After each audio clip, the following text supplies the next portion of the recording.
ఏంటి కొండపైన ఇల్లు దీంతో కట్టుకుంటారా? ఈ రోజు ఆ కొండపైన ఉన్న టెంపుల్ కి వెళ్ళి అటు నుంచి అట్టే కొండపైకి ఎక్కాము. ఈ కొండలో ఇన్ని అద్భుతాలు ఉన్నాయనేసి నాకు కూడా ఇప్పుడే తెలిసింది.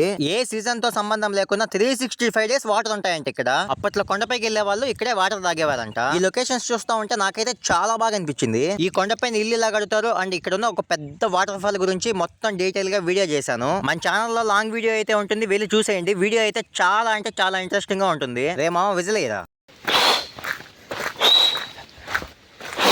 రావట్లేదా? అభి దేకో.